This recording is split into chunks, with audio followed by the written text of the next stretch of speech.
Je vais remercier ces messieurs et je vais garder Cécile avec moi qui va être rejointe donc par Léa Lemarinel qui est chef de projet innovation et recyclage chez Refashion et Jean-François Grispert qui est sales manager développeur chez Valvan. Valvan qui est fabricant de machines de tri automatisées qui nous rejoint. Bonjour et vous pouvez également les accueillir. C'est toujours agréable quand on vient sur la scène.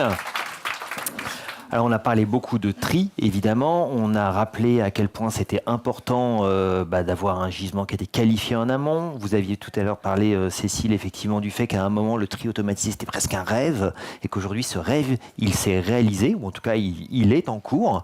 Et ça, notamment, grâce aux bibliothèques matières. Alors, question simple au départ, c'est quoi, bibliothèque matière ? Alors, les bibliothèques matières, donc c'est un nouvel outil. Là, on va parler des nouvelles bibliothèques de matières textiles et chaussures. Mais on avait déjà lancé en 2021 une bibliothèque de matières textiles. Donc, c'est des échantillons de référence qui sont donc des échantillons de matières textiles qu'on retrouve le plus souvent dans les vêtements et le linge de maison. Et donc dans les centres de tri en fin de course. Et donc on a constitué une bibliothèque d'échantillons de référence qu'on a testé en laboratoire justement pour certifier la composition matière. Et ça en vue d'aider les fournisseurs de technologies de reconnaissance matière à étoffer, mieux paramétrer leur base de données. Parce que l'idée, c'est quoi? C'est que les étiquettes sont pas fiables, donc du coup, derrière, il faut pouvoir se débrouiller, entre guillemets, tout seul, quoi. Alors, les étiquettes sont pas fiables, oui, on va en parler juste après. On a des bons petits exemples à l'issue des résultats des tests laboratoires. Et aussi, en centre de tri, on a des fois pas d'étiquettes du tout, ou des étiquettes délavées. Donc, on a à peu près une bonne moitié du gisement qu'on ne sait pas identifier.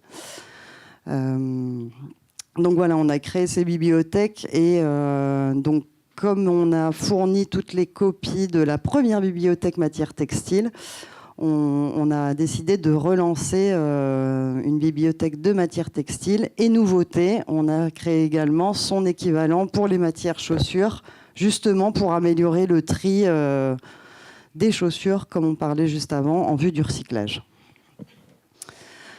Donc là, vous avez une petite explication en gros sur le principe des technologies d'identification des matières. Ça marche aussi bien pour les textiles que les chaussures. Donc ça se fait principalement avec du tri optique NIR, qui est donc du proche infrarouge, où vous avez un scanner qui va venir scanner la matière, qui va renvoyer un spectre. Les algorithmes du système de tri vont pouvoir comparer aux spectres qui sont déjà enregistrés dans le système et comparer et donc pouvoir identifier quelle est la matière du produit en question, qu'il soit textile ou chaussure. Donc, pour la base de données du système, il y a une nécessité de disposer d'échantillons de référence dont on est sûr à 100% de la composition. Sinon, évidemment, le système va se tromper derrière.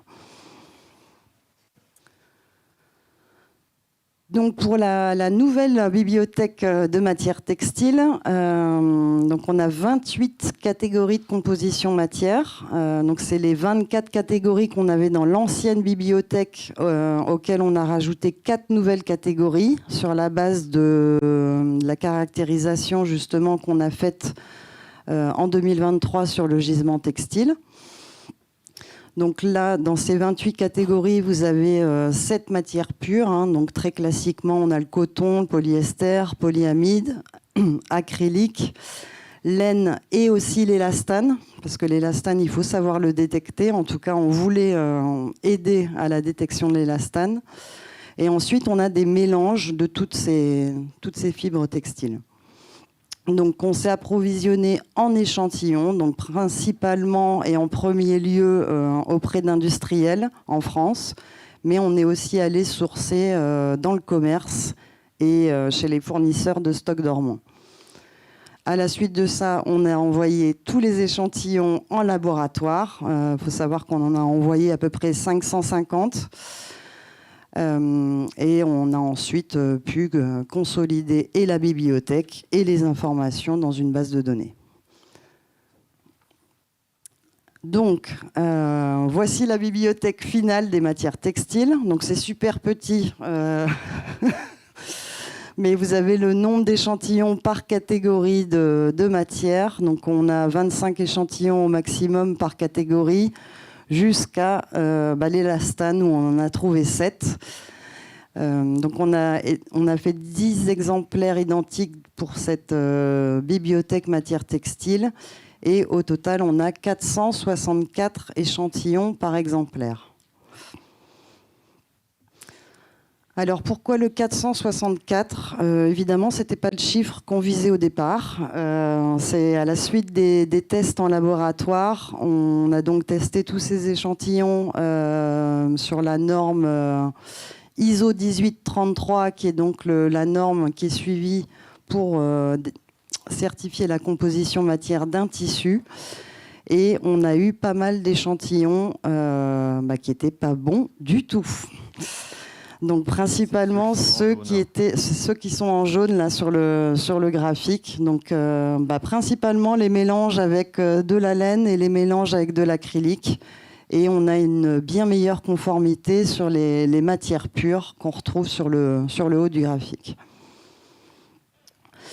Donc, si on va un peu plus loin sur les résultats des analyses en laboratoire, donc voici le type de non-conformité qu'on a pu trouver lorsqu'on a testé les échantillons en laboratoire. Donc, il y a de multiples raisons. La principale, c'est principalement une erreur sur les proportions des matières.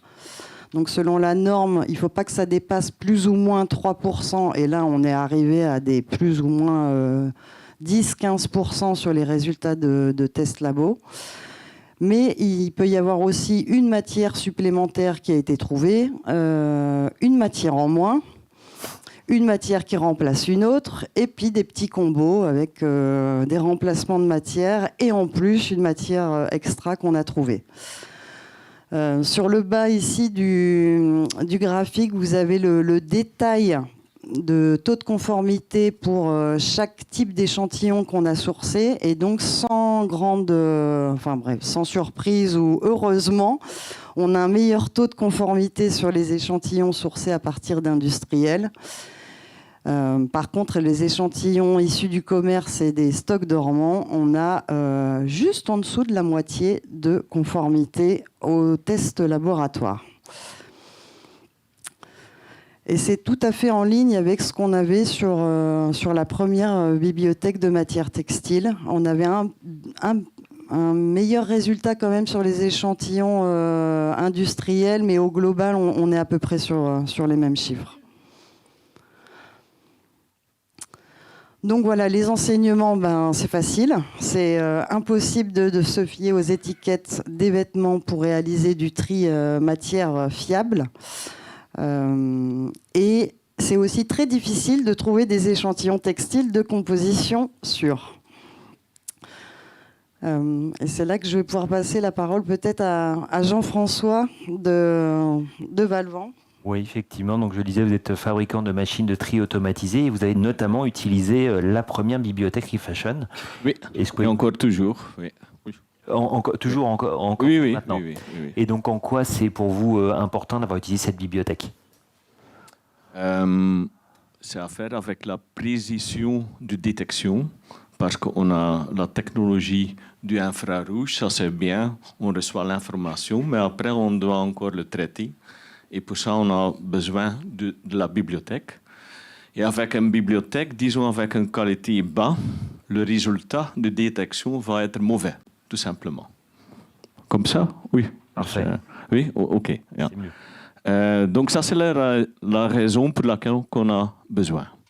Parce que chez nous, on a commencé avec, disons, le FiberSort dans 2011. Dans le début, on a même commencé avec lire les données sur les étiquettes de lavage. Mm-hmm. Et là-bas, c'était un désastre. C'était incroyable. Donc, heureusement, assez vite, on a trouvé la technologie infrarouge. Et après ça, on a vu, top. Mais on manque encore quelque chose. Et ça, c'est une bibliothèque. Et même là-bas, c'était un grand voyage, quoi. Donc, on a commencé avec des échantillons des fabricants des vêtements, échantillons des fabricants de fibres et tout ça. Et c'était toujours pas bien. Et après ça, on a regardé pour des autres choses et heureusement, on a trouvé le refashion. Et on utilise encore toujours. C'est critique pour nos systèmes. Ouais. Donc l'idée, c'est quoi? C'est rentrer les données dans vos machines de manière à ce que derrière, elles puissent dérouler les produits, effectivement, les orienter comme il faut. Oui, je ne connais pas le mot en français, mais c'est un genre, ce n'est pas 100% sûr, un genre de benchmarking qu'on fait, parce qu'on va le faire très vite. Donc c'est, disons, comparer la signature dans les vagues, quoi.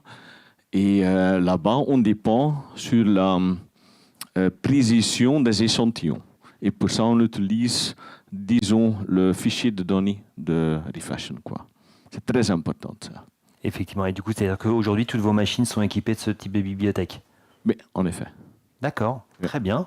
Eh ben, écoutez, donc ça veut dire du coup que derrière, bon là, on parle de la première bibliothèque donc, que vous avez utilisée. On évoquait le fait qu'au final, le taux de non-conformité n'avait pas beaucoup évolué. Est-ce que pour autant, dans les équipements de tri automatisés, c'est important de mettre à jour ces bibliothèques? La question est ouverte. Ah, d'accord. Vas-y. Oui, Léa? Du coup, sur la première bibliothèque de matière textile, donc la V1, on avait un taux de non-conformité de 41%. Et là, on était sur un taux de conformité de 47%. En soi, c'est pas si important de mettre à jour cette bibliothèque, mais c'est juste qu'on avait déjà vendu toutes les copies et on avait beaucoup de demandes d'opérateurs de tri, de fabricants de machines de tri automatiques qu'on voulait convaincre, servir, voilà, c'est ça, merci. Parce que du coup, pour que je comprenne bien, et peut-être d'autres aussi dans la salle, ça se présente sous quelle forme une bibliothèque? Alors,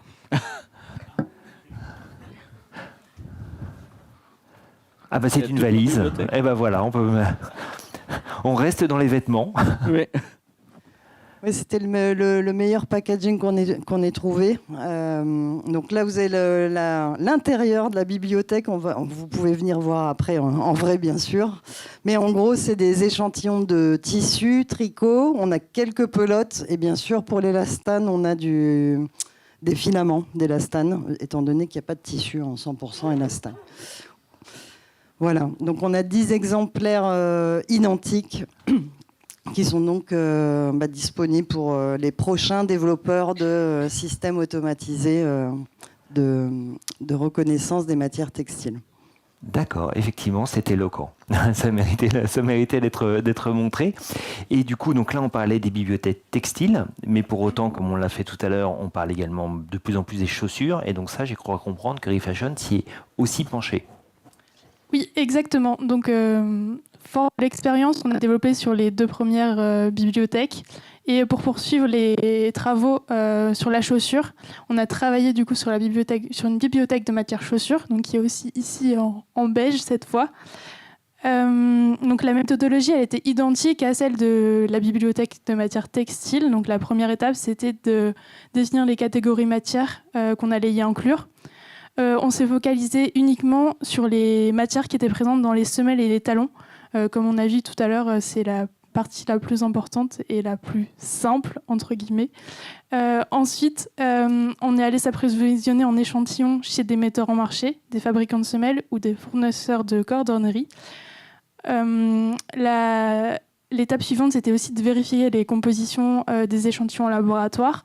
Donc là, contrairement à la bibliothèque de matière textile, il n'y a pas de norme qui certifie la composition des matières. Et il y a, comme l'a expliqué aussi Mathieu rapidement tout à l'heure, on a différentes catégories de matières. Donc on a utilisé 2 méthodes de laboratoire distinctes, donc une pour les thermoplastiques thermodurs et une plus pour les élastomères. Et enfin, comme pour la bibliothèque de matière textile, on a tout consolidé sur une base de données.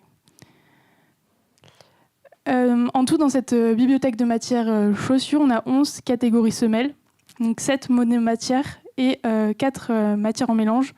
Quand on parle de monomatière, on parle de la matière principale de l'échantillon et pas des charges et additifs qu'on peut ajouter. Mais du coup, quand on avait l'information, on l'a bien ajouté également dans la base de données. Et l'objectif, c'était de récolter une dizaine d'échantillons variés par catégorie matière, donc de différentes couleurs, origines et formulations. Donc, au total, la bibliothèque de matière chaussures, c'est 10 exemplaires identiques, donc 10 copies de la bibliothèque, et 122 échantillons par exemplaire. Et donc, juste comme pour la bibliothèque de matière textile, on a également procédé à des reclassements ou des déclassements quand l'échantillon n'était pas de la matière annoncée. Donc, pareil, on a une petite photo de la bibliothèque de matière chaussures. Donc, c'est 10 exemplaires qui sont proposés aux opérateurs de tri et aux fabricants de machines de tri. Le but étant de pouvoir caractériser du coup les matières chaussures du gisement post-conso. Et l'un des principaux enseignements de cette bibliothèque, c'était le fait qu'il était plus complexe d'accéder à la composition matière des semelles que pour les textiles. Comme on l'a dit aussi ce matin, on a juste sur les chaussures les pictogrammes avec est-ce que c'est des textiles, est-ce que c'est du cuir enduit ou autre matière, et on n'a aucune autre information. Donc ça a un peu complexifié la tâche. Mais on a donc cette bibliothèque et comme on l'a rappelé aussi ce matin, l'identification et le tri sont la clé pour le développement de l'industrialisation du recyclage des chaussures et des textiles. Eh bien, merci pour cette conclusion. C'était exactement ce que je voulais dire, mais vous l'avez dit mieux que moi, donc c'est parfait. Désolée. Ceci dit, c'est pas trop étonnant, c'est votre métier au quotidien. Merci à vous pour cet éclairage, effectivement, donc sur ces valises qui permettent effectivement d'accéder à l'industrialisation. Merci à vous.